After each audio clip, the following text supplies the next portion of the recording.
bancos, su política de cuentas numeradas y su discreción la hizo destinataria de depósitos millonarios provenientes de todo el planeta.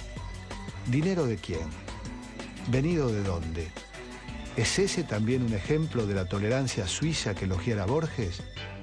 Les paradis fiscaux, ils sont nés après la Première Guerre mondiale, au moment où l'imposition moderne des revenus et des fortunes a été créée, en Europe, aux États-Unis. Avant la Première Guerre mondiale, il y avait quelques impôts directs, mais ils n'étaient pas très importants. Et c'est vraiment après la Première Guerre mondiale que naît l'impôt progressif sur les hauts revenus, sur les grandes fortunes, sur les grandes successions.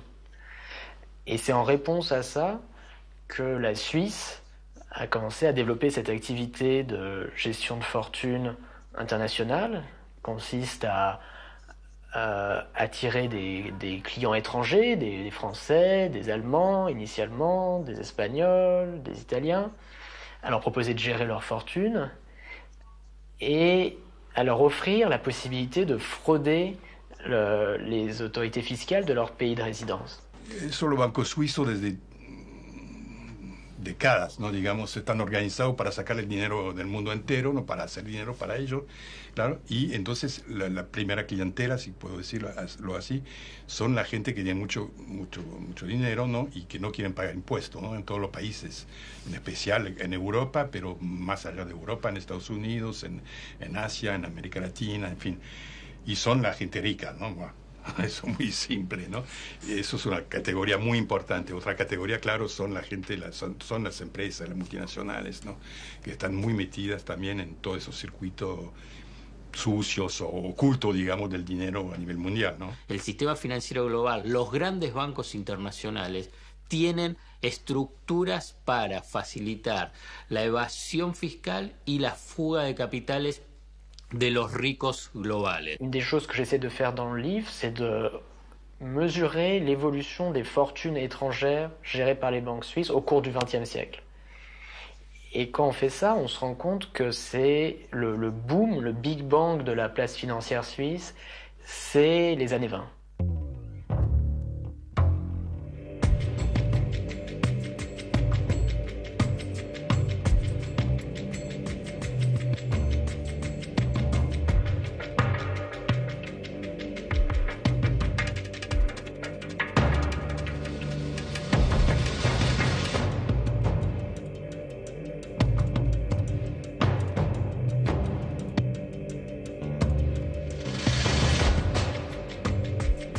Para algunas grandes fortunas, los bancos suizos han sido las puertas del cielo. Aunque siguiendo las citas del epitafio de Borges, ¿no deberíamos los demás mortales tenerles miedo?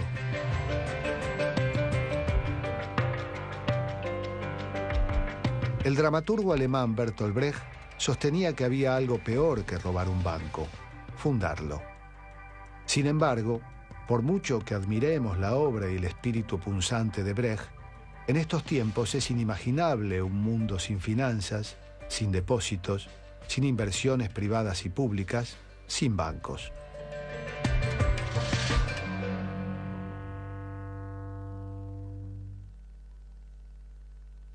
La banca, tal como la conocemos hoy, nació en el siglo XIII en el norte de Italia.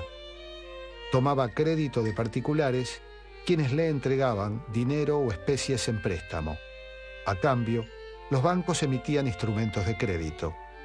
El sistema evolucionó y ya en el siglo XVII aparecieron los primeros bancos modernos.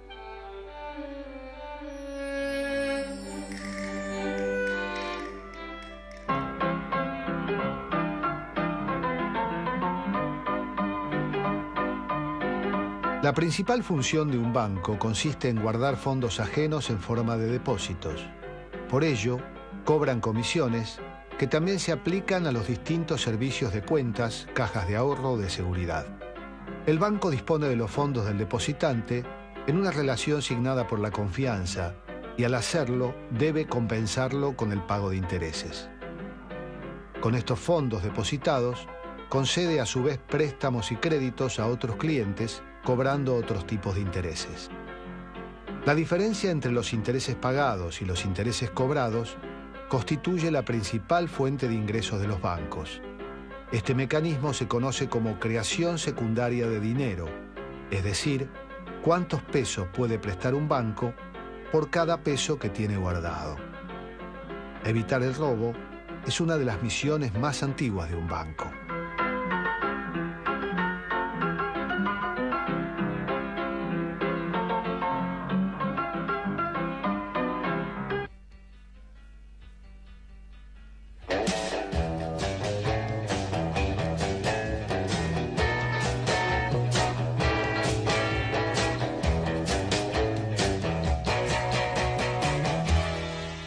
Comprendre la façon dont le capitalisme fonctionne, le capitalisme financier, et en particulier d'essayer de mieux mesurer le montant des fortunes qui sont détenues dans les paradis fiscaux. Donc avant d'être une critique, c'est juste essayer de dresser un constat. Le constat le plus rigoureux et le plus précis possible de ce qui se passe. Quand on regarde les statistiques financières internationales, on voit qu'il y a des milliers de milliards de dollars qui passent par les paradis fiscaux, les îles Caïmans, la Suisse, Hong Kong, Singapour. Et moi, j'ai voulu savoir, voilà, qu'est-ce qui se passe? Qu'est-ce qui est légal? Qu'est-ce qui n'est pas légal? Quel est le montant des pertes de recettes fiscales qui sont occasionnées, qui sont provoquées par ces paradis fiscaux? Et qu'est-ce qu'on peut faire pour limiter cette évasion fiscale?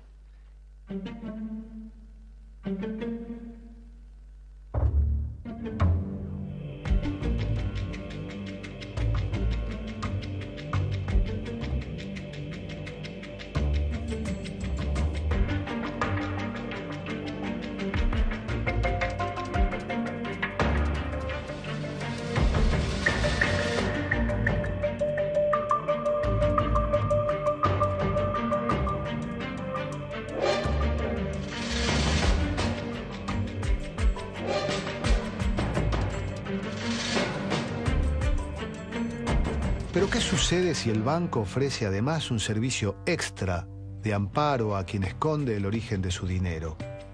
A quien en definitiva pretende eludir sus obligaciones fiscales burlando al Estado y a la comunidad. Por un momento me pareció que alucinaba. Al Capone guardando su dinero en un banco, uno siempre se lo imaginó robándolos. Sin embargo, el famoso criminal, contrabandista y traficante, fue a prisión en 1931 por evadir el pago de impuestos. Pero eso fue hace más de 80 años. Era imposible. ¿Estaba persiguiendo un fantasma?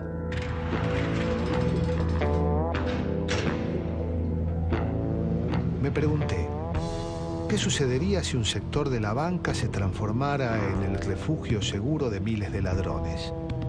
Hombres y empresas que ocultan en ellos su dinero mal habido y que cometen el más millonario de los delitos, la evasión de impuestos.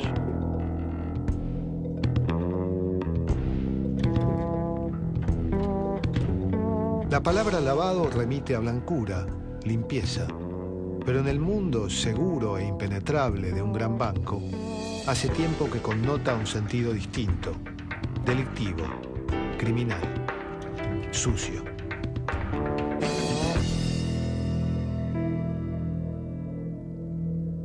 Imaginez quelqu'un en Argentine qui possède une société argentine, il est le seul actionnaire, et cette personne, elle va vouloir essayer de frauder le fisc.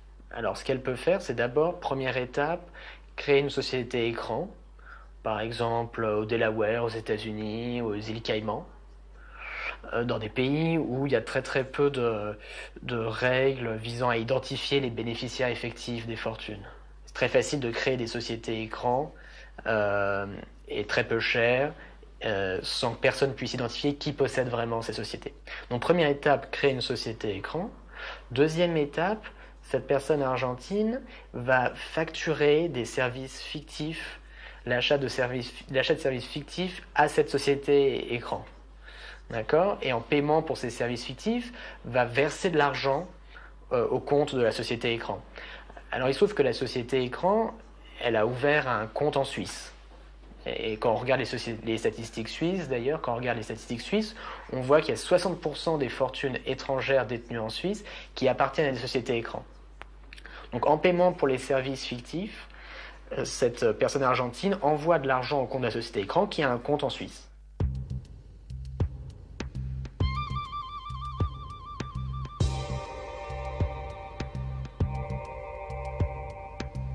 En el año 2009, en pleno escándalo HSBC, Christian Ecker era diputado nacional. Se interesó profundamente por la lista Falciani y asumió la redacción de un informe minucioso e inédito sobre el caso. Es el actual secretario del presupuesto francés, es decir, está a cargo de las finanzas de Francia. On parle de justice, évidemment. On parle aussi de contrôle. Certains disent, moi je suis contrôlé alors que je suis un petit contribuable ordinaire. Parfois on me réclame un tout petit peu d'impôts supplémentaires. Et puis il existe des gens qui peuvent économiser des millions d'impôts parce que ce sont des fraudeurs. Au moment où, c'est le cas en France, on demande un peu plus de contributions pour redresser les comptes publics, qui ne sont pas formidables, c'est encore plus insupportable pour les contribuables qui font des efforts, qui payent un peu plus d'impôts pour rétablir les équilibres financiers, et on leur parle de 30, 40, 50 milliards dissimulés à l'étranger qui échappent à l'impôt. Ils ne le supportent pas, et je pense qu'ils ont raison. Et le gouvernement travaille beaucoup sur ce sujet.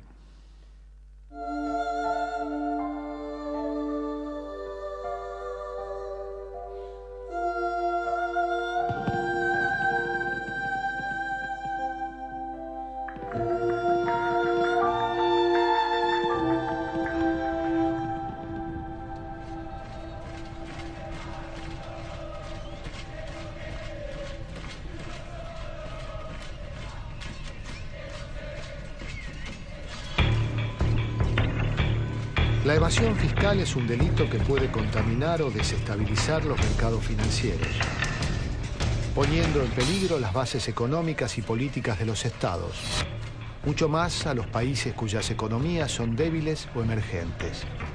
Esta característica tóxica de la evasión fiscal se manifiesta en las grandes sumas que mueven las actividades ilícitas que la alimentan.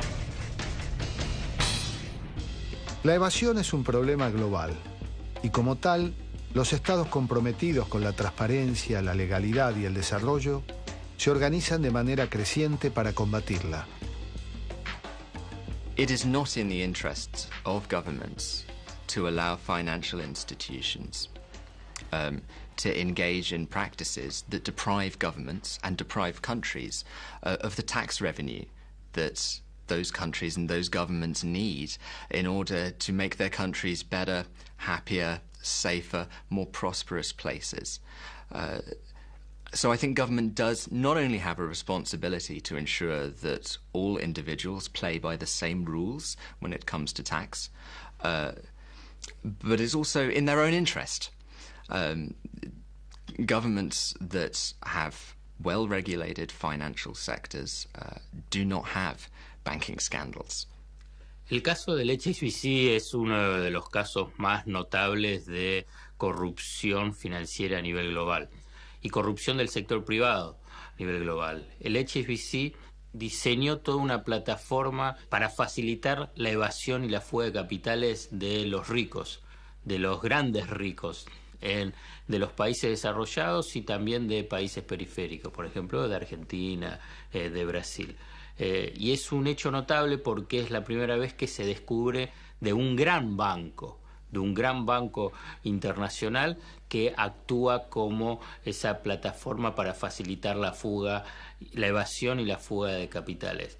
Y digo que es la primera vez que se descubre porque otros bancos también hacen lo mismo. El HSBC no es un cisne negro dentro del sistema financiero. El primer dato que encontramos es que el HSBC argentino tiene cuenta no declarada y oculta en el HSBC Ginebra.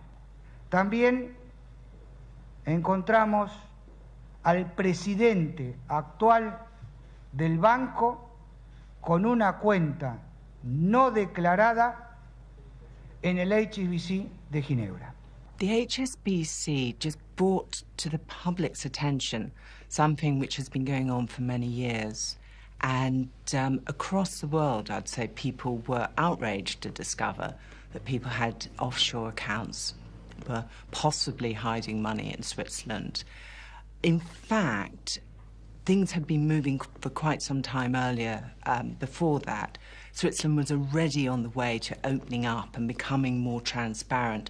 But certainly the HSBC, the publication of all this data, put it right near the top of the political agenda for a time.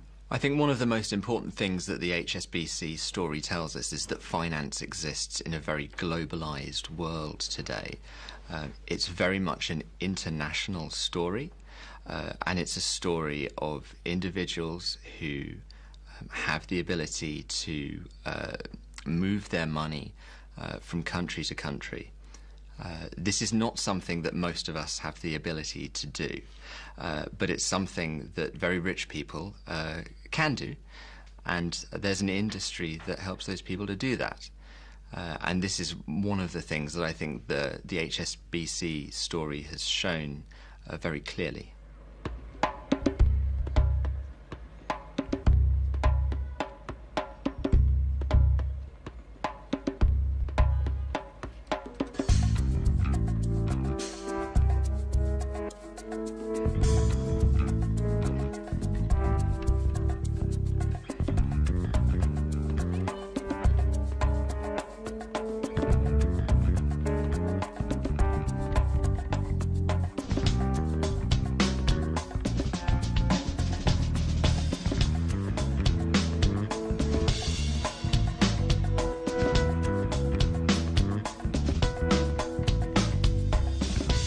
Que los que más ganan sean los que más paguen. Esa es una síntesis muy apretada, pero en definitiva es el objetivo central y estratégico, que las políticas públicas, todo lo que significa el desarrollo de la actividad pública, desde la construcción de una carretera, el funcionamiento de una escuela, el desenvolvimiento, los sueldos del Poder Judicial, del Ejecutivo, del Poder Legislativo, la asignación universal por hijo, todos los planes y las políticas públicas, todas las obras de infraestructura, ARSAT, el plan Procrear, Progresar, todo tenga un nivel de financiamiento genuino con los ingresos fiscales, logrando que los que más aporten sean los que más ganan.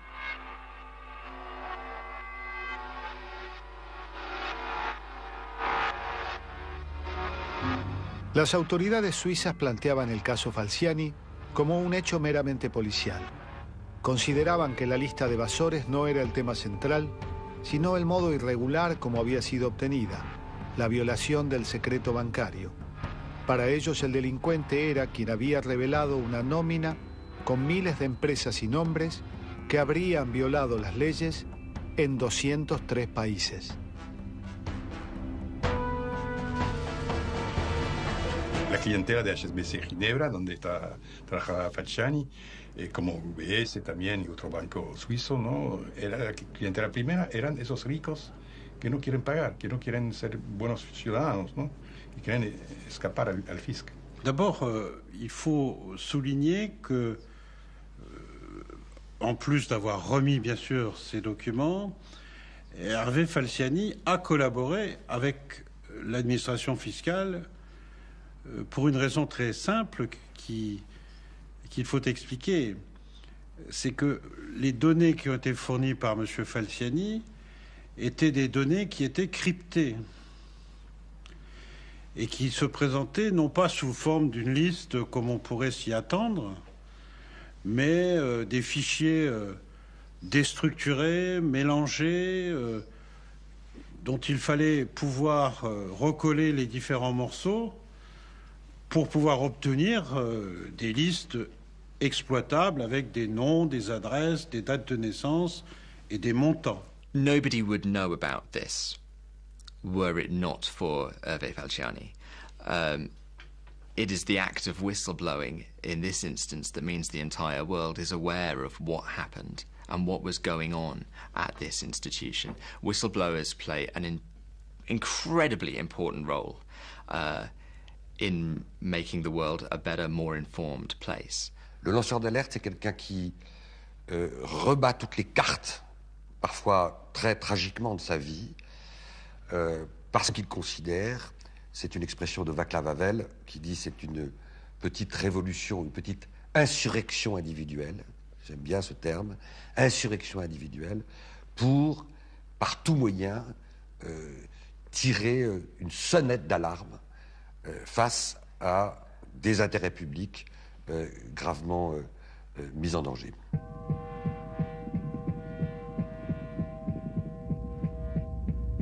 Hervé Falciani es conocido hoy como el archienemigo de la banca suiza. Es un ingeniero informático que trabajaba como responsable de análisis técnico en el Departamento de Proyectos Estratégicos del HSBC Ginebra. Había ingresado a la filial de Mónaco en el 2000 y en el 2006 fue trasladado a la casa matriz del banco. Una tarea de extrema confianza, ya que desde allí tenía acceso a información privilegiada sobre los montos y movimientos de todos los clientes. Mientras trabajaba en el banco, Falciani logró acceder a información decisiva sobre esas cuentas. SwissLeaks a été utile, c'est beaucoup appuyé d'ailleurs sur, bien sûr, les travaux, les documents de M. Falciani, a quelque part aussi utilisé mon rapport, le rapport que j'ai fait à l'Assemblée nationale, et a mis en réseau beaucoup de journaux dans le monde entier, Journal Le Monde, CBS, partout dans le monde. Il a été acté de ces pratiques, et je crois que ça contribue à encourager les États, les banques à progresser dans l'échange d'informations, la lutte contre la fraude, parce que l'opinion publique, aujourd'hui, supporte de moins en moins que certains se dispensent de payer l'impôt, que des banques les aident à le faire. C'est une question d'équité. Ce qui n'est pas payé par les uns est forcément payé par les autres. Je vais prendre l'avion dans quelques instants à l'aéroport de Buenos Aires. Quand on passe dans les plateformes des aéroports, dans le monde entier, on lit HSBC va assurer un futur, pas merveilleux, mais quelque chose comme ça, better future au monde. Et bien, c'est cette discordance entre cette propagande planétaire et la réalité qui a conduit Hervé Falciani à sortir de l'obscurité. Hervé Falciani obtuvo entonces información sobre 130.000 cuentas de la sucursal de Ginebra del banco HSBC. Tuvo en sus manos las evidencias de un posible mega fraude fiscal que afectaba a numerosos países del mundo, entre otros España, Francia, Italia, Alemania, Reino Unido, Estados Unidos, Brasil y la Argentina.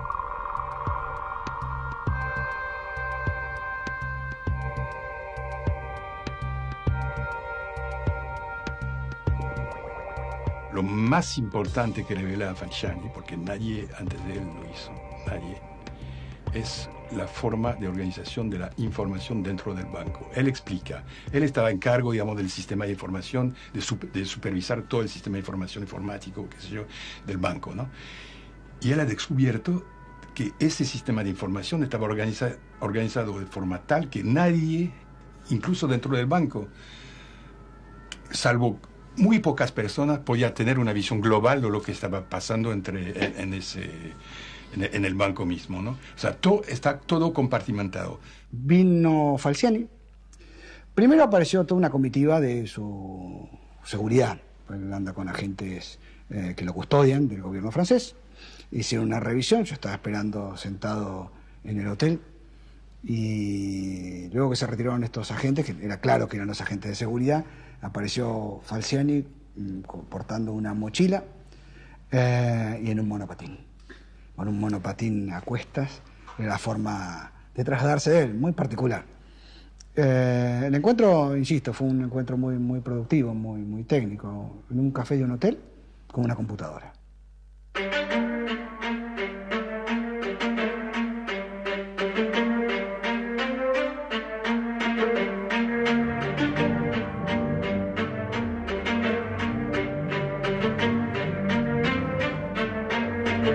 Denis Robert nació en el corazón de la región industrial de Francia, la Lorraine. Se especializó en los escándalos políticos financieros que irrumpieron en plena era de Mitterrand.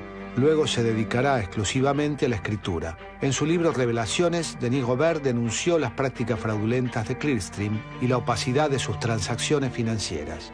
Provocó un boomerang financiero y mediático que aún continúa. Que Falciani, c'est une histoire assez étrange au départ, parce que Falciani apparaît comme un personnage trouble. Et HSBC et ses relais politiques et médiatiques ont lui aussi cherché à le salir et à tuer le messager, parce qu'évidemment, à la limite, même peu importe que Falciani... Moi, je pense que Falciani, c'est quelqu'un de bien. Donc j'ai pas de problème par rapport à ça. Mais même si c'était un escroc ou un type de... Ce qui compte, c'est l'information. Ce qui compte, c'est la qualité de ce qu'il dit. Est-ce que c'est vrai? Est-ce que c'est solide? Ou est-ce que c'est faux? Il se trouve que tout est vrai. Les documents qu'il a, c'est extraordinaire. C'est une mine d'or. Et ça permet de remonter des tas de filières. Donc c'est ça qui est intéressant. Les États les services fiscaux devraient se jeter sur ces documents et les exploiter, quoi. Le problème, c'est que les gens qui sont mis en cause dans les fichiers HSBC sont des gens de pouvoir, sont des hommes politiques, sont des patrons de multinationales, sont des patrons de groupes médiatiques, etc. Donc voilà, la vérité prend du temps. No necesitaba información estadística para darme cuenta del poder de la banca para la cual trabajó Falciani antes de transformarse en su principal amenaza.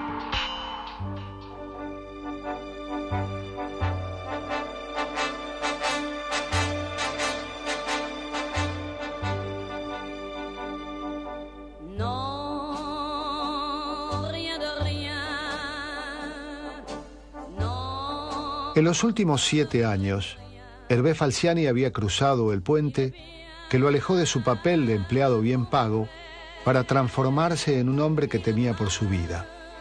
Encontrarlo no era una tarea sencilla. Esperé con ansiedad se resolvieran las gestiones para reunirme con uno de los hombres más custodiados por la policía de Francia. Para ese entonces sabía que el secreto bancario suizo era tan vulnerable como algunas promesas de amor.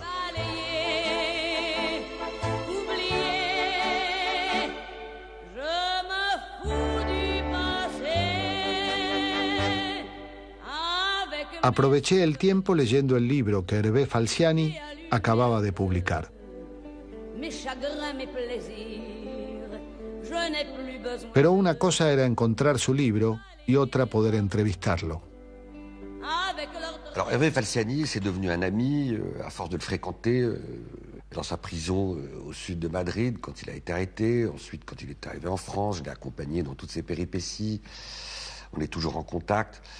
Hervé Falciani, c'est un personnage très attachant, complexe, qui avait des responsabilités dans le service informatique HSBC à Genève, et qui, à un moment donné, a été révolté par ce qu'il a découvert, c'est-à-dire le fait que, selon lui, HSBC avait mis au point, de façon très opaque, dans les caves, si je puis dire, de ces ordinateurs tout-puissants, des mécanismes d'opacification de flux d'argent, en général, qui correspondaient à des flux d'évasion fiscale, au moment même où on lui demandait en interne d'assurer la valorisation de nouveaux principes.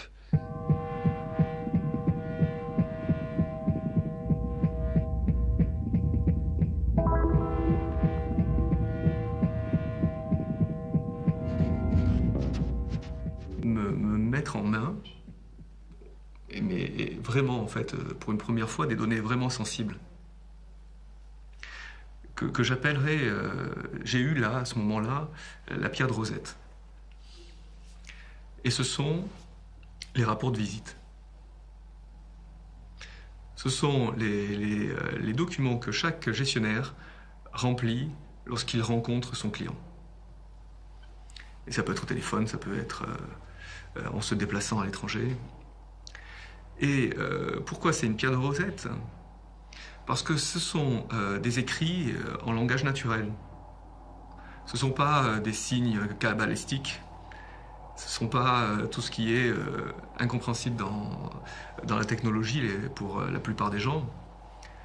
Non, il s'agissait de Monsieur X qui parle à Monsieur Y en demandant d'utiliser des codes secrets, en utilisant des précautions pour éviter que la police puisse savoir ce qui se faisait.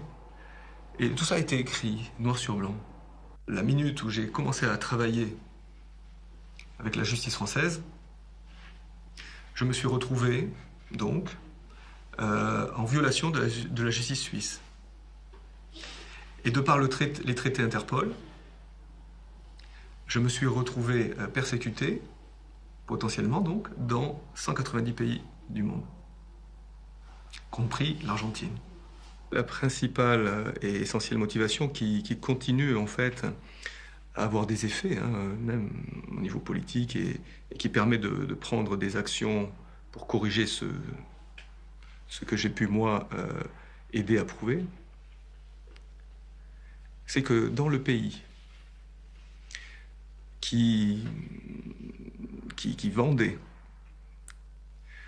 le meilleur système de contrôle de l'argent au monde,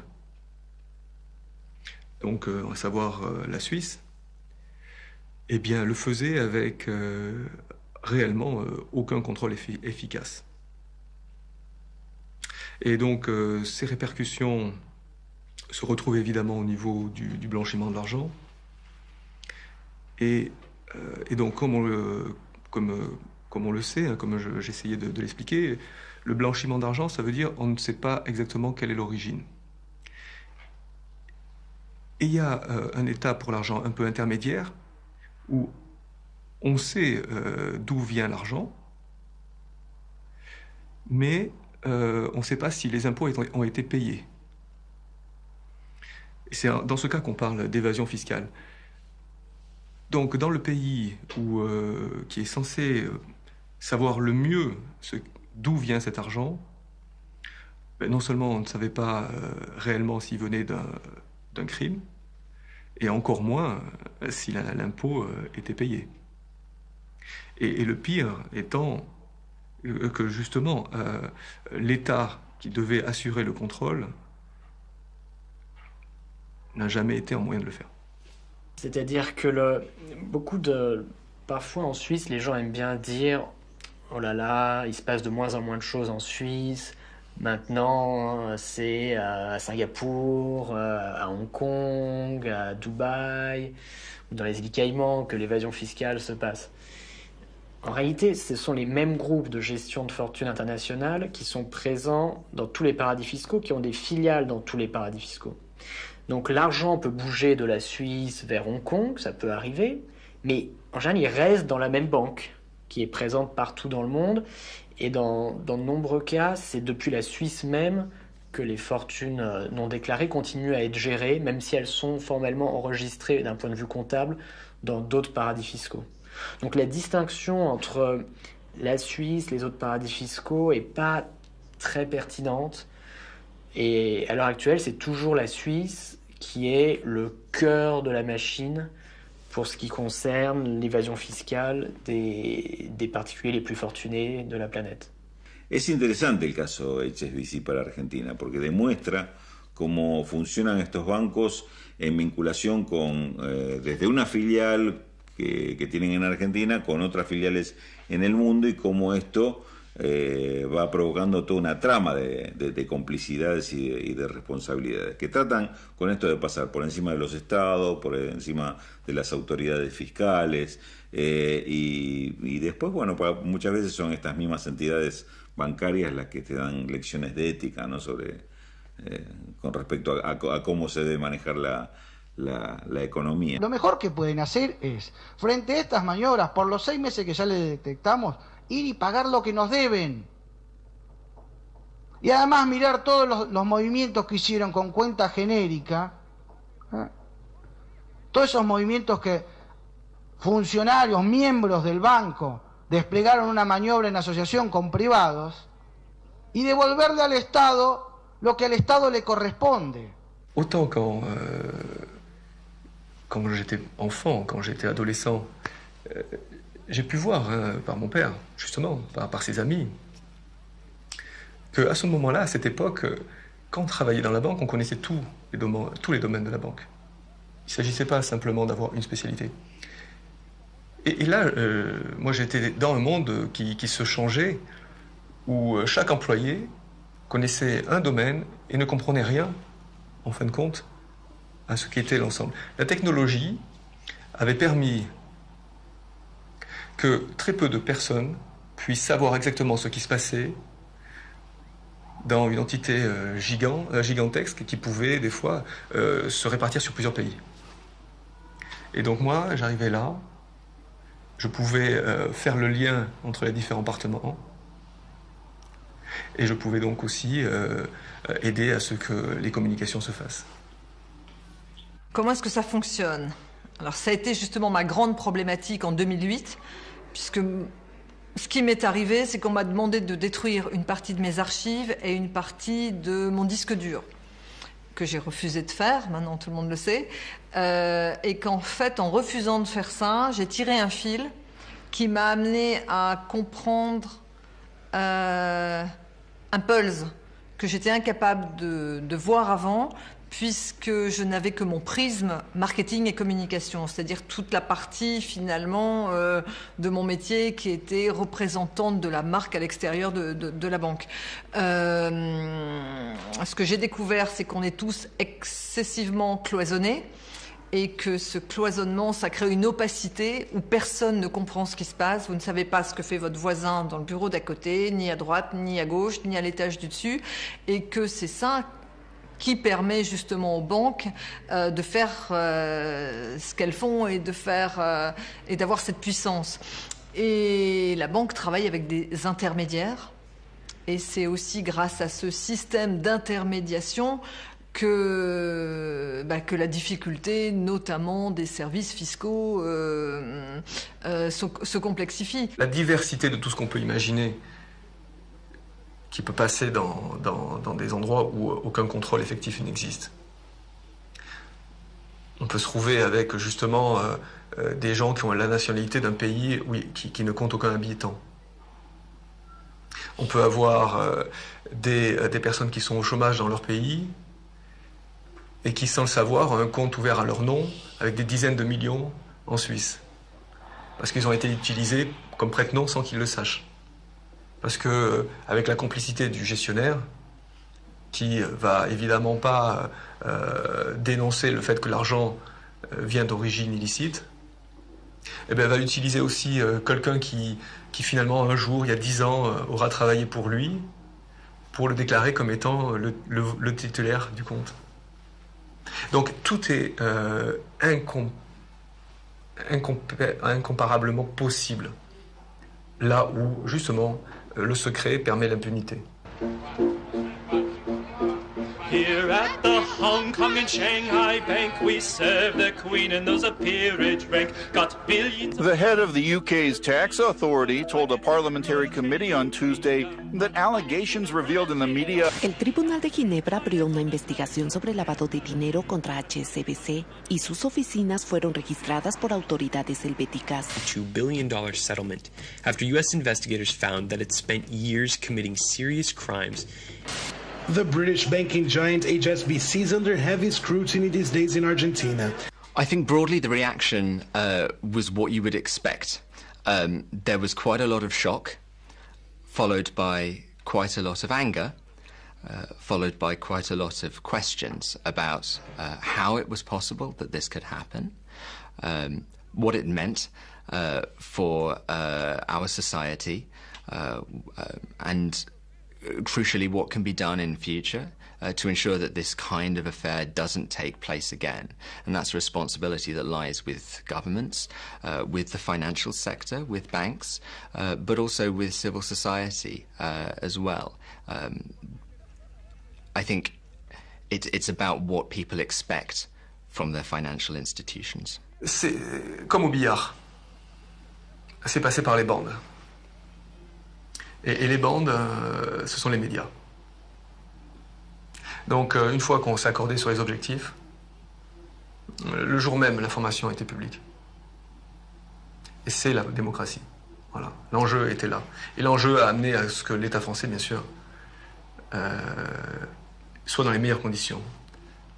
À un moment où il y a toujours ce jeu d'équilibre avec des États comme la Suisse. Et les États comme la Suisse sont puissants de par la puissance des banques. Donc, voilà, les choses sont faites en passant par les citoyens qui ont été au fait de l'enjeu grâce aux médias. La lista Falciani, en su alcance argentino, comprometía a miles de inversores que optaron por llevar sus activos millonarios a la sede de Ginebra del HSBC. Sin embargo, parecía no haber relación entre el escándalo financiero desatado y el modo en que los grandes medios de comunicación trataban el tema, alejándolo de sus titulares, o simplemente no lo trataban. Incluso lo escondían en esa impenetrable bóveda donde se guarda el mayor tesoro que puede poseer una sociedad, la verdad. ¿Cuáles eran sus motivos? Cablevisión, Multicanal y varios de sus directivos.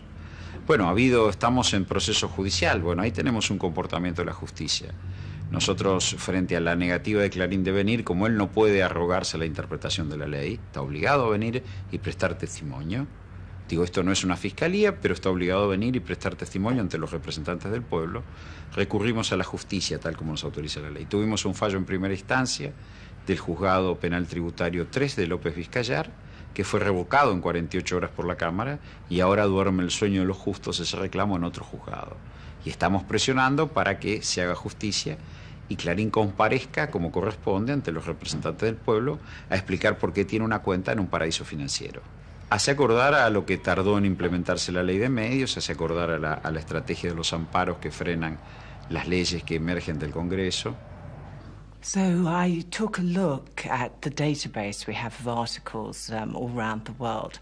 And on the whole, tax evasion, tax avoidance stories had, after a huge peak in about 2012, had been dying off a bit.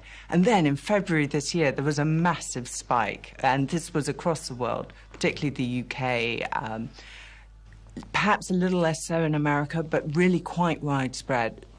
Media outlets across the world were writing about the HSBC saga.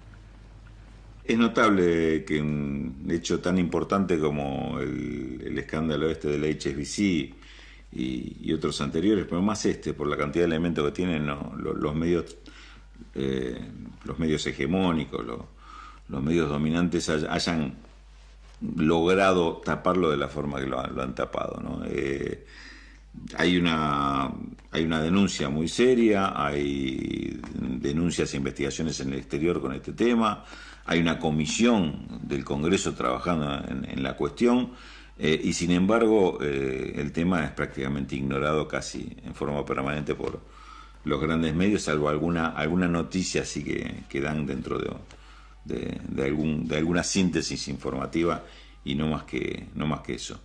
Y yo creo que esto tiene que ver con que estos grandes medios hoy forman parte de esta cúpula de corporaciones dominantes y saben bien qué intereses están defendiendo y saben que esto afecta a sus intereses. En la medida que se devele cómo funcionan estos bancos y qué es lo que protegen, evidentemente pone de manifiesto todo este juego de la evasión y la fuga y quiénes son los responsables. But Argentina is one of a number of countries that have taken a very strong position on this issue and have made a number of demands of organizations like HSBC to behave more responsibly. I think that's right.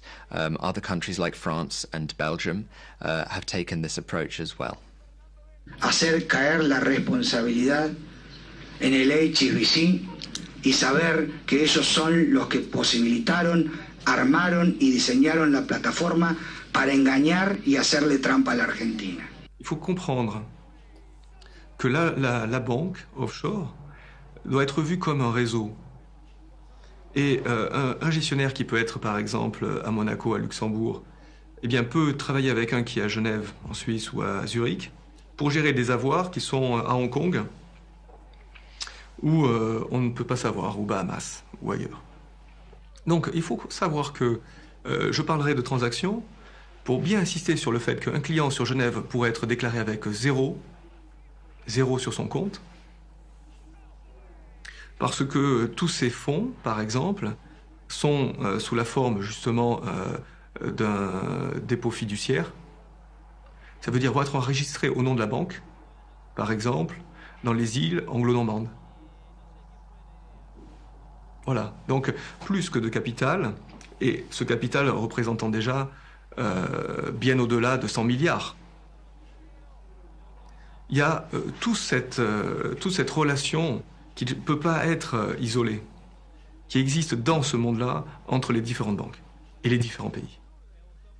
Et ça explique aussi pourquoi c'est incontrôlable.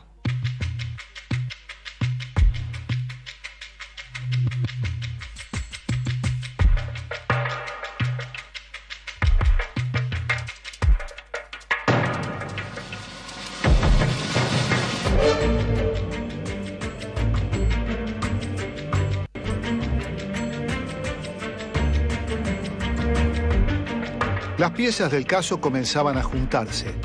Su alcance y complejidad me decían que era solo el comienzo de la trama. Me dispuse entonces a seguir los pasos de la evasión y los negocios sucios que se movían en el corazón del sistema financiero global. No me resignaba a admitir que me movía detrás de una fuerza, al decir de Hervé Falciani, incontrolable.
Aquí, en la pequeña y bella plaza de Fürstenberg, se encuentra el estudio del pintor Eugène Delacroix.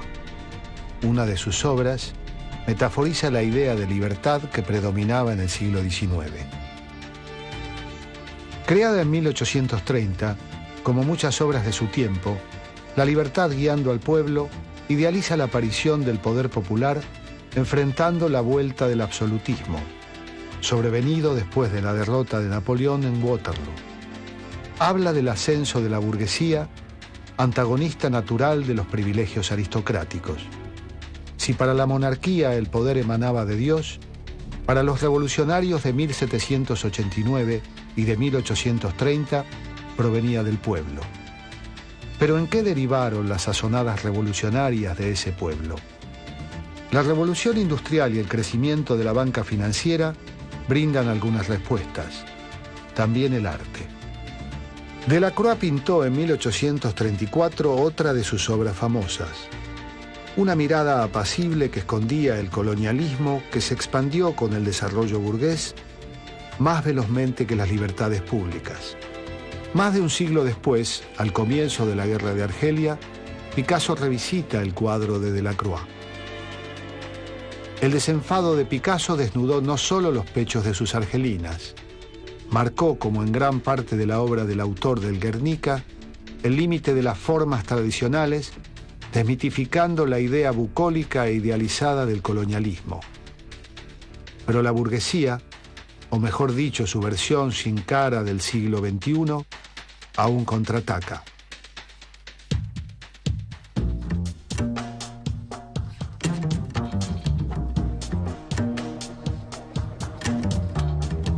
Hace pocos meses, la obra de Picasso Mujeres de Argel fue vendida por Christie's en $179 millones, superando todas las marcas en materia de comercio de obras de arte. La inversión en grandes artistas ha sido algo más que un capricho de millonarios. La tela del arte da mucho para cortar en materia de blanqueo y evasión. Ce qu'on appelle le libéralisme est une idéologie qui peut être saine si le libéralisme ne marche pas sur la tricherie et la tromperie, parce que le libéralisme, c'est aussi la liberté. Alors, je ne me sens pas libéral parce que tous les hommes politiques qui se disent libéraux me déplaisent profondément, mais en tant qu'idéologie, voilà, Tocqueville n'était pas un idiot. Enfin, maintenant, le capitalisme, c'est un peu comme le libéralisme. Si le capitalisme fonctionne sans tricherie, sans zone d'ombre, sans dissimulation, de dire que tout travail mérite salaire, voilà, comment dire, les gens qui font beaucoup d'efforts doivent s'en sortir, etc. Toutes ces choses-là qui sont du bon sens, pourquoi pas? Le problème qu'on a aujourd'hui, c'est que derrière ce mot fourre-tout qu'est le capitalisme ou le libéralisme, des requins, des vautours se sont rincés, ont changé les règles, ont créé une clandestinité. En d'autres termes, le capitalisme n'est pas devenu de plus en plus fou ou de plus en plus sauvage, il est devenu de plus en plus clandestin. Et ce qui pose problème, c'est la clandestinité du capitalisme.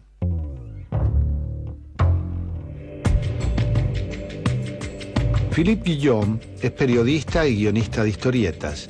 Es parte de esa generación que aprendió a leer con el cómic. En el 2014, junto con el guionista Pierre Boisserie, se lanzó a la creación de la saga financiera La Banque, historieta publicada en las ediciones Dargaud.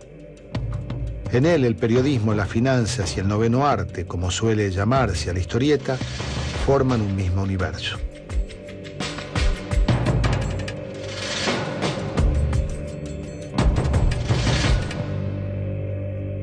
Je pense qu'aujourd'hui, la bande dessinée, qui a longtemps été réservée aux enfants en France et en Belgique, parce qu'il faut plus parler de bande dessinée francophone, s'est attaquée depuis une vingtaine, une trentaine d'années à tous les thèmes. Et aujourd'hui, la bande dessinée est un médium plutôt, complètement mature, qui sait traiter tous les sujets comme la littérature le traite. Et donc, on peut tout à fait traiter des sujets économiques, sociaux, culturels, artistiques, etc., au travers de la bande dessinée. Los golpes que hubo en América Latina en los 60 y 70, en Brasil primero, después en Chile, en Argentina, en Uruguay, etcétera, etcétera, ¿no? Siempre fueron golpes de milicos, ¿no? De militares, pero actuando para las multinacionales, ¿no? Para las multinacionales norteamericanas primero, pero también las empresas nacionales, la capitalista, digamos, y no es ninguna casualidad, digo, el hecho de que, por ejemplo, en Chile fue el laboratorio, ¿no? El Chile Pinochet, ¿no? El laboratorio, que la política económica que desarrolló el gobierno de Pinochet después del golpe de 73 fue con los famosos Chicago Boys, ¿no? Que la parte más radical, más, ¿cómo decir?, reaccionaria, más imperialista, digamos, de la teoría económica, ¿no? La cual triunfó a partir de los 80, lo que se llamó el neoliberalismo, la mundialización, la globalización, todo eso, que es el mundo en el cual vivimos ahora, fue preparado, armado, ahí en América Latina, en ese periodo, en los 70, ¿no? Y después triunfó en el mundo entero, ¿no? Y es totalmente ligado, digamos, el hecho de que la lucha, ¿cómo decir?, la destrucción de la democracia y el desarrollo, el incentivo, digamos, dado a esa economía sin límites, sin regulación, qui permettait todo et qui permettait à los más ricos de ser aún más ricos, ¿no? C'est un épisode effectivement très romanesque qui est même contesté par certains économistes aujourd'hui en disant qu'on l'a un petit peu enrobé et que ça s'est pas exactement passé comme ça. Mais en fait, nous, ce que nous avons voulu retenir, c'est la spéculation que Rothschild a fait sur la bataille de Waterloo, en montant un système d'informateurs qui lui permettait d'avoir l'information plus rapidement que le reste du public, pour savoir qu'est-ce qui allait se passer pendant la campagne entre des 100 jours et le retour de Napoléon et avec les armées alliées. Donc nous avons choisi la version la plus romanesque qui recourt aux pigeons voyageurs parce que ça s'intégrait bien dans notre histoire. Donc en fait, Rothschild s'est fait informer, Nathan Rothschild, qui avait ouvert la branche londonienne de la famille, s'est fait informer par un système de pigeons voyageurs du résultat de la bataille de Waterloo. Il a su, avant tout le monde, que Wellington et les Alliés avaient battu Napoléon.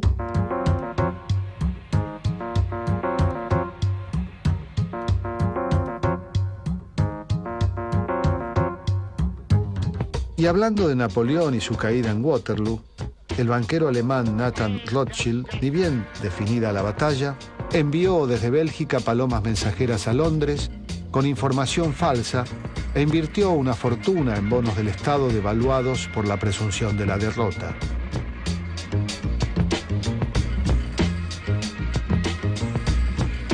Los bonos se desmoronaron por la noticia. Una vez notificado el mercado de valores de la victoria del inglés Wellington, obtuvo en un solo día beneficios por 1 millón de libras esterlinas de entonces. Ya para 1815, la información era la clave del negocio financiero y bancario, algo que en el siglo XXI se ha disparado exponencialmente.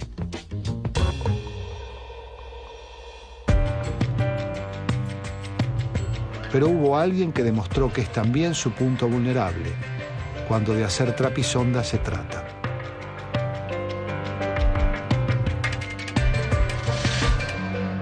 Justement, les historiens comprennent que la crise, les crises à venir et actuelles, les problématiques de partage qui sont directement liées aux stratégies fiscales, eh bien, on va se maintenir dans le déséquilibre. Donc, il faut en priorité comprendre les actions, par exemple, de la France au regard justement de l'exposition médiatique du sujet. Et sous Sarkozy, le message que beaucoup de gens ont pensé, dû aussi à des rencontres comme le G20, c'est que les paradis fiscaux, c'était fini. Et que tout le monde était au courant de tout. L'Argentine savait où était son intérêt, quelles étaient les expériences qui pouvaient l'aider. Bref, tout était au mieux dans le meilleur des mondes. Le temps du secret bancaire est révolu. Je dis, c'est un principe. Le temps du secret bancaire est révolu. Il faut en finir avec les paradis fiscaux. car nous n'avons pas à tolérer les lieux où se cache l'argent de la spéculation, du crime et de la fraude. Si sigue habiendo este desequilibrio entre activos financieros y economía real, es muy difícil que los pueblos puedan vivir bien. Si el objetivo es una valorización financiera de unos pocos y se deja de lado la economía real, que es lo que ocurre en Europa, es muy palmario lo que ocurre en Europa, también es palmario lo que ocurre en Brasil. Digo, me parece que la vamos a pasar mal. Me parece que la dictadura de la moneda que impone el capital financiero, donde hay corridas, hay golpes de mercado, hay incapacidad de los estados de administrar su propia moneda, bueno, va a generar un conflicto serio.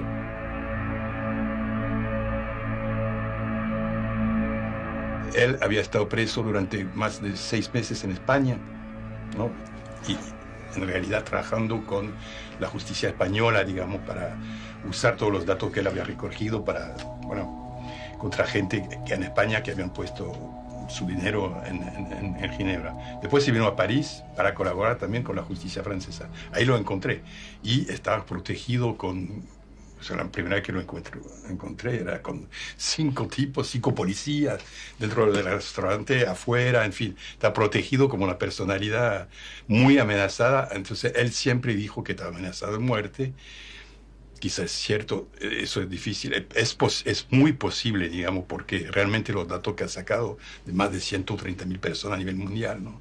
En todos los países que concierne, no sé, billones de dólares, es una cantidad de dinero que ni se puede pensar, ¿no? Claro que hay mucha gente que no está muy contenta con Falciani, que quizá puede tratar de eliminarlo, de ahí la protección policial. Le jour, la minute où j'ai commencé à travailler avec la justice française, je me suis retrouvé, donc, en violation de la justice suisse.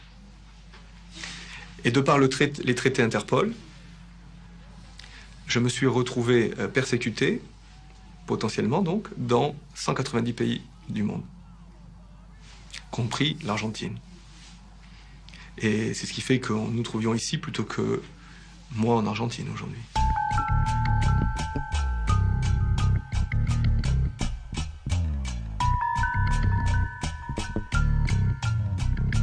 Si Falciani fue en un comienzo a los ojos de la justicia suiza un ladrón de información, un violador del sagrado secreto que los bancos imponen a sus servidores, el árbol de su supuesto delito no pudo ocultar mucho tiempo el bosque de la evasión fiscal. Los intentos por difamarlo alegando ambiciones personales no pudieron ocultar el núcleo de la cuestión.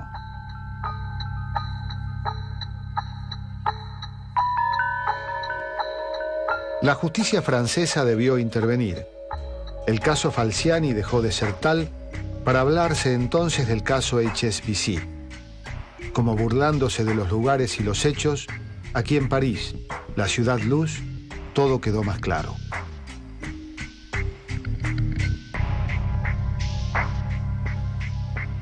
Banksters, un neologismo, digamos, entre bank y gangsters. Y uno puede pensar que es una palabra, un neologismo creado por algún dirigente social radical europeo, por alguna ONG de izquierda, por algún marxista desvariado que sigue circulando por el mundo de la política, pero no, fue el título de The Economist, la revista conservadora por excelencia británica.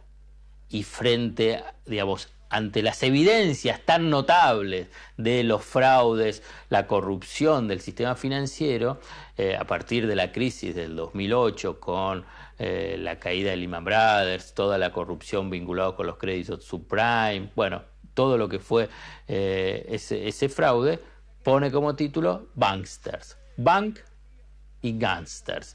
Y yo creo que es la definición más clara de cómo funciona este sistema financiero global corrupto.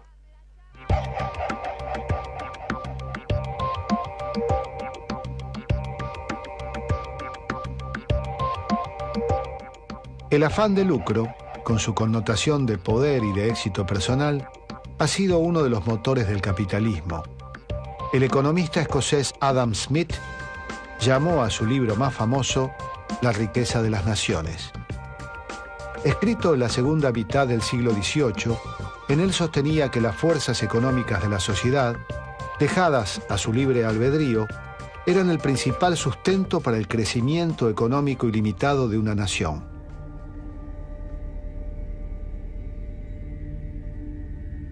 Omitió explicar que la mentada riqueza de Gran Bretaña tuvo como contracara la miseria y la desesperación de los más humildes, incluso de su propio país. Niños que morían en las minas de carbón o mujeres que enfermaban de tuberculosis en los talleres de Manchester. La expectativa de vida de esa sociedad opulenta era de 37 años. Ese capitalismo mató, por cierto, mucho más gente que Jack el Destripador. Y ni que hablar en el mundo periférico, donde las atrocidades del imperio estaban muy lejos de los dilemas morales de su democracia liberal. Voy a citar una frase de Stéphanie Guibault en la Embajada Argentina que consta en actas. Suiza es una suerte de lechero que ordeña la vaca europea. Es decir, Suiza recibe todos los capitales que de un modo u otro salen de Europa y se beneficia de ello. Y es un paraíso financiero, no fiscal, porque se pagan impuestos, pero sí es un paraíso con secreto bancario. Cuando Cristina le dice en la Cumbre de las Américas, dirigiéndose al presidente de Estados Unidos, dejémonos de hipocresía, si queremos de verdad terminar con el tema del narcotráfico, dejemos de atacar a los países productores y vayamos a los mecanismos que permiten que el dinero que genera esto no se pueda convertir en dinero legal, y esos son los paraísos fiscales, y los paraísos fiscales son territorio de los estados de los países centrales, y algunos están en el propio territorio, como el caso de Delaware en los propios Estados Unidos. Otro inglés, Herbert Spencer, fue más sincero. Desarrolló la teoría social darwiniana que explicaba que en la sociedad se impondrían, al igual que en la naturaleza, los más fuertes. Seguramente se inspiraba en el león como símbolo del Imperio Británico, especie hoy al borde de la extinción. Las cucarachas han sido sin duda más exitosas, lo que obliga a combatirlas, o al menos ponerles límite. Joven economista nacido en Francia, Gabriel Zucman es uno de los protagonistas de la renovación de los estudios económicos en temas de riqueza global y finanzas públicas. En el año 2013 publicó La riqueza escondida de las naciones. El libro es fruto de una investigación inédita sobre el costo de la evasión fiscal y las herramientas para combatirla. L'Europe a un très gros problème de coopération fiscale. L'Europe a laissé les paradis fiscaux se développer en son sein, que ce soit la Suisse, qui est sur le continent européen, même si elle n'est pas dans l'Union européenne, le Luxembourg, Monaco, Jersey, l'Irlande, etc., le Liechtenstein. Et l'Europe n'a rien fait pour permettre aux autorités fiscales de l'Allemagne, de la France, de la Grèce, de l'Italie, de l'Espagne, de pouvoir mesurer les fortunes qui sont détenues dans ces paradis fiscaux. Et de fait, elles sont très importantes. D'après mes calculs, il y a environ 10% du patrimoine financier européen qui est détenu dans des paradis fiscaux. Et d'après les dernières statistiques dont on dispose, 80% de ces avoirs sont non déclarés. D'accord ? Et ça, c'est une moyenne pour l'ensemble de l'Union européenne. Mais pour certains pays, comme la Grèce, c'est beaucoup plus que 10% du patrimoine financier qui est détenu dans les paradis fiscaux. Beaucoup plus. Ça veut dire non seulement moins de recettes fiscales, mais aussi un moindre consentement à l'impôt. Parce que si les Grecs ou les Italiens pensent que les plus riches ne payent pas d'impôts, ils vont pas vouloir eux-mêmes payer d'impôts. Donc le consentement à l'impôt se dégrade dans toute la société. Et troisième problème, c'est que en réponse à la fraude fiscale, les pays ont tendance à moins taxer le capital, en particulier le capital financier. Parce qu'ils se disent, bon, c'est impossible de taxer le capital financier, donc on va supprimer les impôts sur la fortune. Ça, c'est l'Allemagne a supprimé son impôt sur la fortune, la Suède a supprimé son impôt sur la fortune, le Danemark a supprimé son impôt sur la fortune. Il y avait une longue tradition de taxation des fortunes en Europe qui a presque disparu parce que, à cause des paradis fiscaux, les gouvernements se sont dit c'est impossible de taxer les fortunes. Obama, hablando un día de este tema, dice, refiriéndose a un edificio de las Islas Caimán, dice, o estamos ante el edificio más grande del mundo o estamos ante la evasión impositiva más escandalosa de la historia, porque en un edificio, en una dirección de Caimán, hay 12.000 empresas registradas.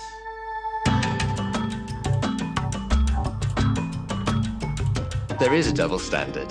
That said, things are in the process of changing. Britain does not exist in isolation, and there has been growing clamour, not only among people in the UK and among journalists in the UK, but pressure from other countries as well on the British government to take a more firm line on dealing with the countries that you list, like Guernsey, like the British Virgin Islands, like the Cayman Islands. It is not enough for the British government to say these countries exist on their own and we don't have any control over them, because it isn't true. Now, we are entering a new period in which I think the government is aware of that and is beginning to take steps to do something about it. David Cameron has spoken specifically 2 years ago, in 2013.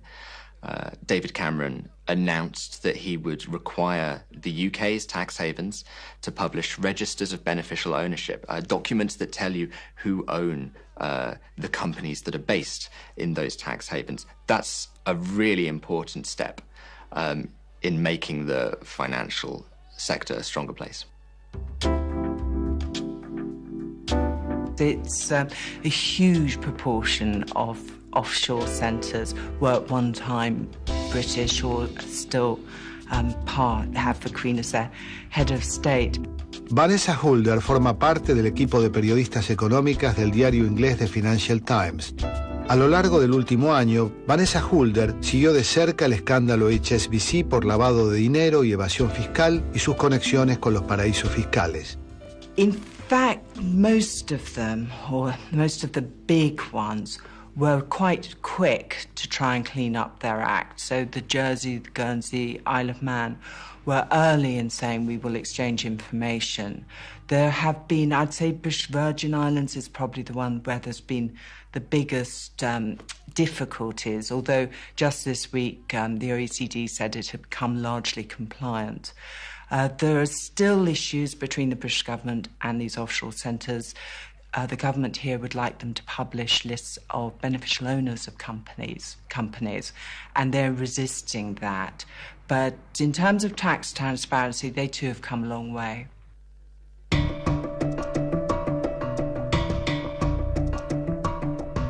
En el caso del HSBC teníamos mecánicas como la de la mamushka. Es decir, se construía una sociedad que estaba a nombre de 2 abogados. Esa sociedad era la dueña de la cuenta, 2 abogados de Islas Caimán. Si uno miraba la información y pedía información de esa cuenta, era de una sociedad de 2 abogados de Islas Caimán. Los 2 abogados de Islas Caimán que tenían su sociedad allí tenían beneficiarios una persona que vivía acá en la calle Juncal, en Buenos Aires.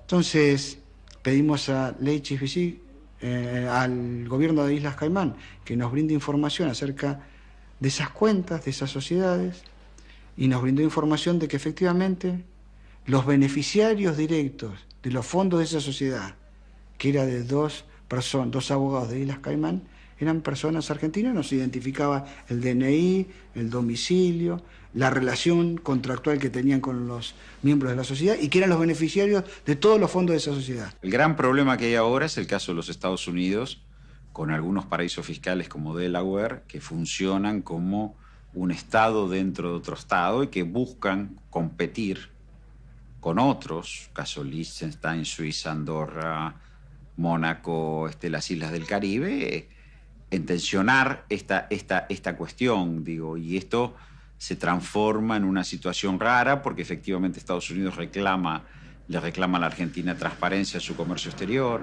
le reclama transparencia en la supervisión bancaria, que de hecho Argentina la tiene, es uno de los países más transparentes, pero por el otro eso no se cumple en los propios estados de los Estados Unidos. Nosotros venimos intentando una negociación fuerte con los Estados Unidos, en particular con nuestros pares, que es el IRS, con el objetivo de tener transparencia en las operaciones financieras, comerciales, entre Estados Unidos y la Argentina. Todavía no lo logramos, pero tenemos fe y ponemos toda la energía de que en algún momento la Argentina va a poder tener definitivamente un sistema tributario que pueda ser entrelazado con el sistema tributario americano y tener transparencia entre ambos países. Raro, ¿no? Hemos logrado esa transparencia, estamos logrando con Caimán, con Islas Bermudas, con el Reino Unido, con los territorios de ultramar del Reino Unido, como Isla de Man, Jersey, Guernsey. No lo logramos todavía con Estados Unidos. Y hablando de límites, el tercer británico a tener en cuenta es el economista John Maynard Keynes, quien, a diferencia de Adam Smith y de Spencer, descubrió que el capitalismo, si no era controlado por los estados, ponía en peligro al conjunto social y al propio sistema. Las grandes crisis del capitalismo le daban y le siguen dando en gran medida la razón a Keynes. John Maynard Keynes, el economista más brillante del siglo XX, británico, tiene precisamente esta idea, varias ideas muy centrales e importantes que están vinculadas con la intervención del Estado en la economía, además del control también del sistema financiero, digamos, que no podía quedarse librado a las fuerzas del mercado, y también sobre la relación de acreedores y deudores, ¿no? Si uno debe $1 al acreedor, bueno, el problema lo tiene el deudor. Ahora bien, si uno le debe 100 pesos al acreedor, cuando tiene un patrimonio de 5, el problema lo tiene el acreedor, ya no lo tiene el deudor. Esto es una también de las grandes enseñanzas que deja Keynes, y está muy vinculado también a toda la crisis de las deudas, no solamente en Latinoamérica, la de la Argentina, la década del 90, sino la que se está viviendo, lo que se está viviendo en Europa.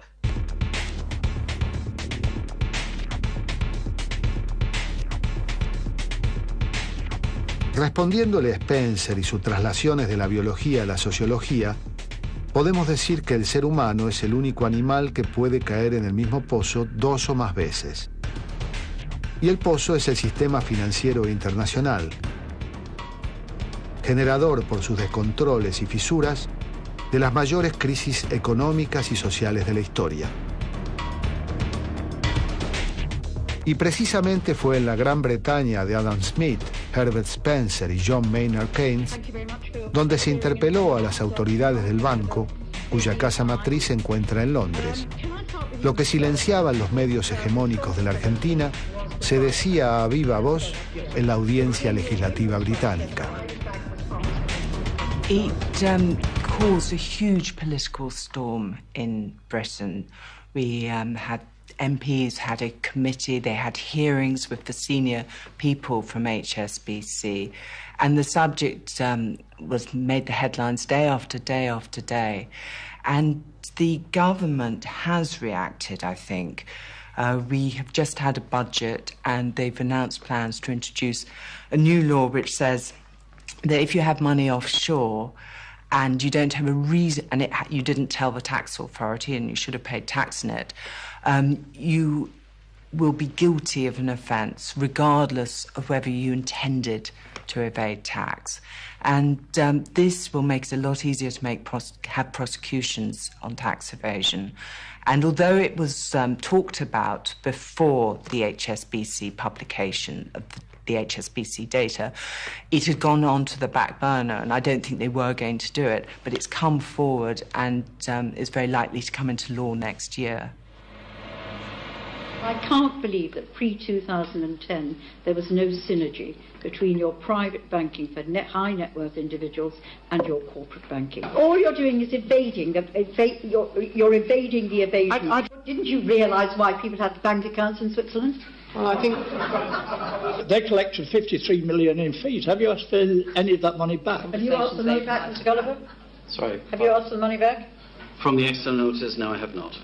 Internal auditors, we changed the people 3 years ago, brought in a completely new team, much tougher group of people who are fiercely independent, and therefore to try and give us some comfort as to the fact that that third line of defence was much reinforced. I just don't believe it. I just don't believe it. Either you were incompetent, completely and utterly incompetent in your oversight duties, or you knew about it. This is tax avoidance on an industrial scale. A third of this stuff, a third of the entries on this data that we've seen, the Falciana data, we haven't seen the rest, is written up by your officials, and there are endless visits to Britain to sign credit card forms, to do endless things. I don't believe you didn't know. Can I go where I think the responsibility lies? I think, first and foremost, the people who are most culpable are those people who evade taxes. I think that's where the illegality happens, and those are the most culpable. I also hold the front line who were breaching the policies of this bank. We had clear policies in place. If they breached those policies, I held them accountable. But I also hold accountable the management in country the most, because they should have created a control environment. Neither of you, and nobody in the bank, either at this hearing or at the hearing at the Treasury Select Committee, has deigned to accept responsibility for what was a massive illegal... Al Congreso de la Nación Argentina llega el caso HSBC por una iniciativa de la FIP de Echegaray, que en mi carácter de titular de la Comisión de Presupuesto y Hacienda me informa el hecho de evasión fiscal grave a partir del convenio que hay de intercambio de información fiscal con Francia. Nosotros, recibida esa información, elevamos un proyecto de ley para crear una comisión investigadora bicameral, que finalmente logra sanción de ley y se constituye esa comisión bicameral. Por supuesto, también contó con el estímulo y el apoyo de la Presidenta de la Nación, que estaba preocupada por la envergadura de este tema, y se constituye una comisión bicameral que es pluripartidaria, o sea, está integrada no solo por 5 diputados y 5 senadores, sino que 6 corresponden al oficialismo, pero hay 4 legisladores que corresponden a la oposición. 2 a la Unión Cívica Radical, 1 al Peronismo Federal y otro al Frente Renovador. Esa es la composición de los 10 miembros de la bicameral, que tiene como objetivo ir más allá de la cuestión concreta de la HSBC, que prácticamente está concluida, sino ver si hubo un comportamiento sistémico de la banca extranjera en el país de facilitar la evasión fiscal y la consiguiente fuga de divisas.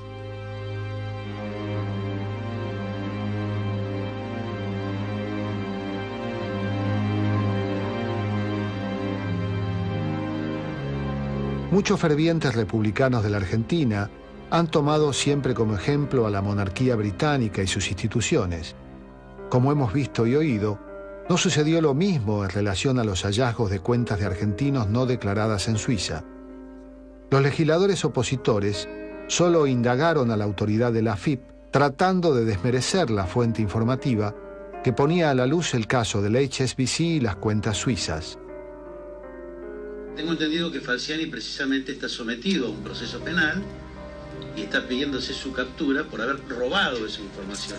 Lo que le pregunto concretamente es, más allá del uso que le podamos dar a la información y lo que nos pueda servir para corregir estas cosas, ¿estamos actuando o estamos denunciando sobre la base de la información obtenida a través de la comisión de un delito o es información que el organismo recaudador ha recogido de otra manera? no a través de Falciani. En la presentación creo que fuimos bastante categóricos. Lo que yo manifesté es que en un párrafo del escrito en sede judicial pusimos: así se conoce que con fecha 27 de noviembre de 2013 la Corte de Casación Sala en lo Criminal, Francia, ha desestimado los planteos nulificantes en cuanto a la obtención de la información. Sí, le pregunto, porque usted entiéndanos a nosotros, frente a este mismo hecho, hay dos fallos contradictorios. La justicia suiza, que pide la captura de este señor por este mismo hecho, y esto que usted me dice que no sé en qué causa, honestamente, no sé en qué causa, ni en qué recurso, ni motivo de qué petición puede haber salido este fallo, ¿no? Hay dos planteos judiciales de dos países que validan la información. La justicia suiza discutirá la situación jurídica de Falciani. A mí no me preocupa, digo, creo que a nadie le preocupa. Digo, acá tenemos una información que está validada institucionalmente. Ahora, le llega a ustedes a través del Estado francés. ¿Y usted por qué, perdóneme, senador, le puedo hacer una pregunta? ¿Es tan difícil, me pregunta? Perdón, ¿y usted por qué le preocupa eso? No, senador, pero que no me venga a provocar. Senador, nadie lo está provocando. La mía fue una pregunta senador, muy concreta. Y le respondieron en forma concreta.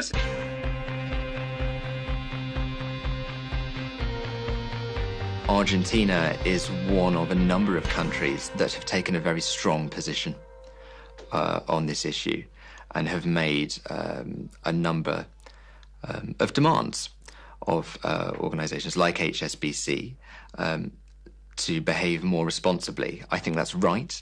Other countries like France and Belgium have taken this approach as well. Buenas tardes, informa Visión 7. Esto está pasando ahora en el Congreso. Allí estamos en vivo. Fernando Alonso, adelante.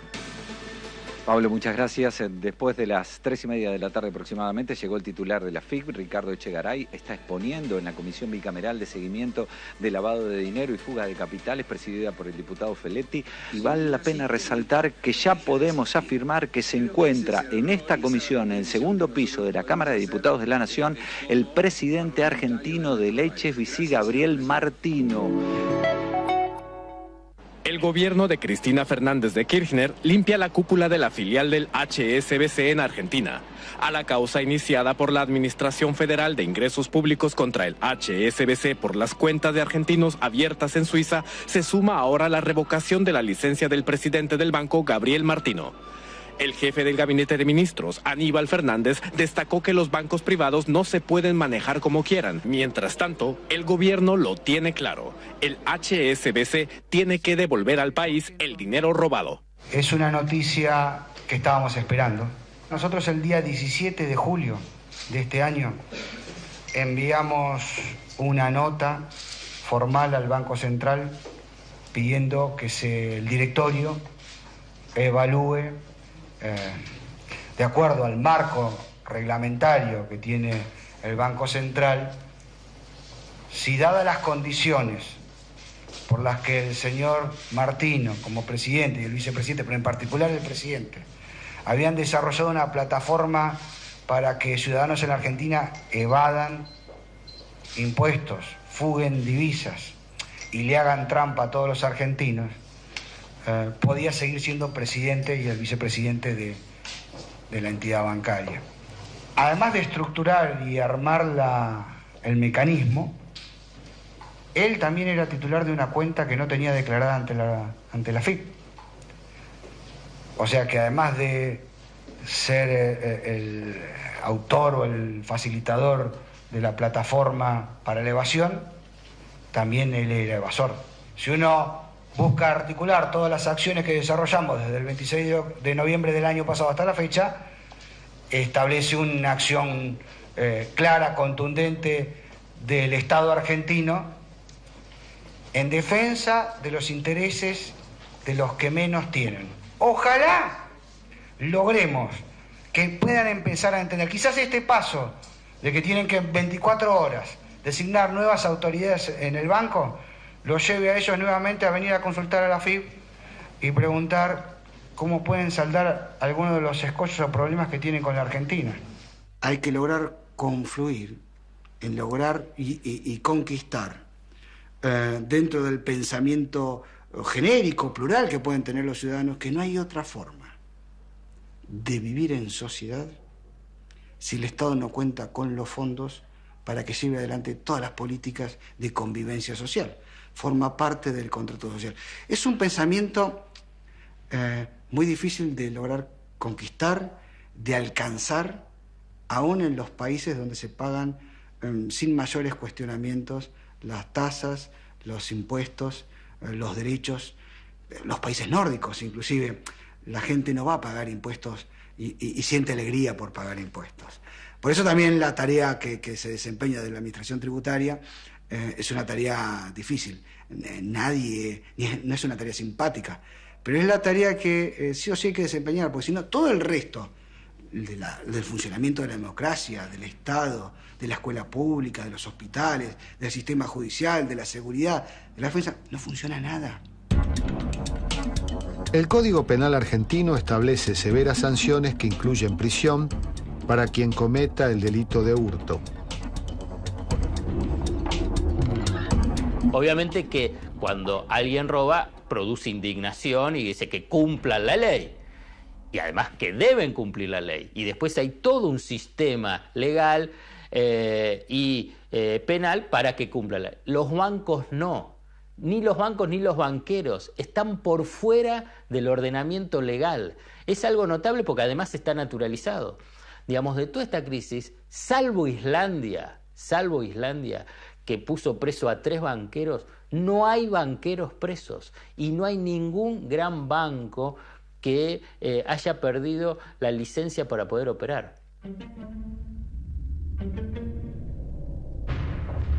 El fraude fiscal de la llamada lista Falciani representa el 2,5% del Producto Bruto Interno de la Unión Europea, unos 300.000 millones de euros.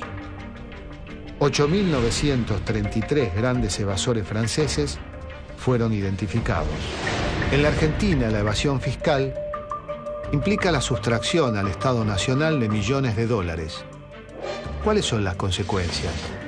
¿De qué modo afecta a una sociedad semejante exacción? ¿Es solo un problema de los gobiernos? ¿De qué se priva a una comunidad al no contar con estos recursos? ¿De qué manera afecta a nuestro bolsillo? Las consecuencias son muy graves porque las consecuencias de la evasión fiscal en la Argentina y la fuga de divisas han llevado a que la Argentina durante mucho tiempo padeciera crisis cíclicas, ¿no? 81-82, 89-90, 94-95, 2001-2002, crisis gravísimas que tenían que ver con el asalto de las reservas del Banco Central, la falta de divisas y, por supuesto, el deterioro de la calidad de vida del pueblo. Y como contrapartida se estima, vino acá Jorge Gallero, lo planteó, se estima por lo bajo que hay 200.000 millones de dólares de argentinos fuera del país, o por lo menos fuera del circuito económico. Es una consecuencia tremenda porque por un lado se reclama un ajuste, se reclama equilibrio de las cuentas públicas, se reclama mayor nivel de tipo de cambio, y por el otro hay volúmenes enormes, fortunas, casi diríamos un 40% del Producto Bruto argentino fuera del circuito económico. Lo que el Código Penal no dice es que las penas suelen ser inversamente proporcionales a los montos sustraídos con el guante blanco de la evasión y del lavado. ¿Seguirá siendo así? Alors, comment est-ce qu'on change les incitations? Comment est-ce qu'on change les règles du jeu? C'est pas si compliqué. Les paradis fiscaux, la plupart d'entre eux, en tout cas, c'est vraiment des petits États. Et donc, ils sont très vulnérables à des formes de sanctions internationales, comme des tarifs douaniers ou des taxes sur les transactions financières internationales. Donc c'est très facile, par exemple en mettant des tarifs douaniers, d'asphyxier économiquement des paradis fiscaux. Donc les pays qui sont victimes de la fraude fiscale, les pays d'Amérique latine, les États-Unis, l'Europe, pourraient dire, pour les paradis fiscaux qui refusent de coopérer, nous allons leur opposer des sanctions commerciales, des sanctions financières proportionnelles à ce qu'ils nous coûtent. Ça, c'est une chose. Ensuite, il faut mettre des sanctions pour les institutions financières qui facilitent la fraude. Ça veut dire des amendes.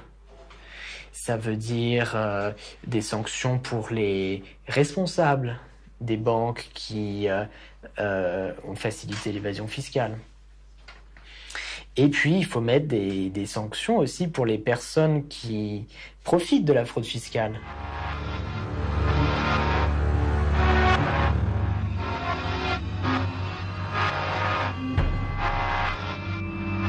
L'information, ça reste le pouvoir, de plus en plus. Mais c'est un pouvoir quand on en fait quelque chose. Et donc, effectivement, qui reste dans quelques mains, ce sont seulement ces mains qu'on va laisser décider pour les autres. Maintenant, aujourd'hui, non. Aujourd'hui, nous, ensemble, les réseaux sociaux, qui deviennent de plus en plus importants, en Amérique et en Amérique du Sud, c'est manifeste, amènent un renouveau démocratique. Parce qu'avec plus de compréhension des choix. Aujourd'hui, on sait qu'il y a l'OCDE. On sait que c'était quelque chose qui a toujours agi, mais qui n'est plus suffisant. Et on est en train d'expliquer pourquoi c'est plus suffisant.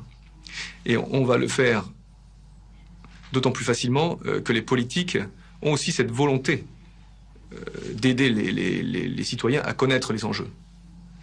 Et des fois, des détails qui sont un peu économiques, les banques, c'est pas marrant. A priori, c'est difficile à comprendre. Et aujourd'hui, on voit que non. Aujourd'hui, on en parle. Et on comprend ensemble. Et ce qu'on comprend, nous, parce que je dirais, c'est ça l'important, c'est que je ne suis pas différent de vous, et pourtant, j'étais au cœur du système. Et ce que j'ai compris, vous allez comprendre aussi. Donc, on va arriver à faire s'effondrer cette image qu'il y a des gens qui sont plus intelligents que les autres et qui peuvent décider pour nous. On a le bon sens qui va nous permettre de voir que la complexité, elle est organisée, elle est voulue. Et que le déséquilibre a toujours existé, et aujourd'hui c'est d'autant plus intéressant que ça peut être démontré, n'a toujours existé que grâce au secret. Yo creo que un proyecto político de país, de una nación independiente, de un proyecto que quiera autonomía, y sobre todo en esta etapa histórica y en los países en los que nos toca vivir, indudablemente va a chocar con intereses de grandes corporaciones que están acostumbradas a otra cosa. Y yo creo que después de todas estas décadas de neoliberalismo que tuvo Argentina, plantear un proyecto así es un desafío tremendo. Y la pregunta fundamental, ¿quiénes son los responsables? Una lista de personas y empresas que encontraremos sorprendente a medida que la investigación ponga cada vez más la luz sobre los hechos de la evasión y los negocios sucios en el corazón del sistema financiero.